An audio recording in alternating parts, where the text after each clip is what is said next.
विश्व के सबसे बड़े चावल निर्यातक देश भारत के चावल निर्यात पर प्रतिबंध से कई देशों की मुश्किलें बढ़ गई हैं। बीते हफ्ते ही ये खबर आई कि सिंगापुर, इंडोनेशिया, फिलीपींस ने भारत से अपील की कि उन्हें चावल निर्यात प्रतिबंध में छूट दी जाए।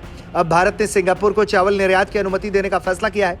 विदेश मंत्रालय ने बताया है कि सिंगापुर के साथ विशेष संबंधों को देखते हुए भारत ने उसकी खाद्य सुरक्षा जरूरतों को पूरा करने के लिए चावल निर्यात की अनुमति देने का फैसला किया है।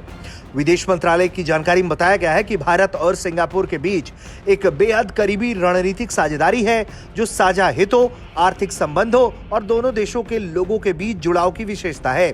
इस विशेष रिश्ते को देखते हुए भारत ने सिंगापुर की खाद्य सुरक्षा जरूरतों को पूरा करने के लिए चावल निर्यात की अनुमति देने का फैसला किया है।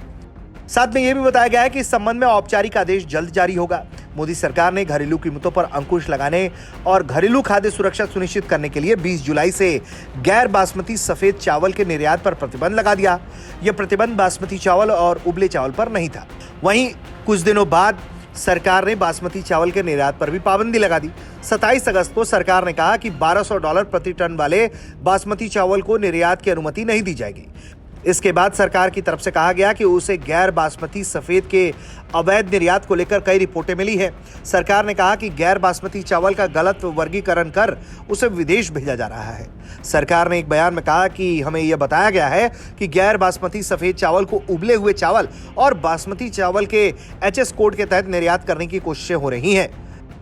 जुलाई में जब यह खबर आई कि भारत सरकार ने गैर बासमती सफेद चावल के निर्यात पर प्रतिबंध लगा दिया, तो अमेरिका, ऑस्ट्रेलिया, कनाडा जैसे देशों में लोग चावल की पैनिक खरीदारी करने लगे।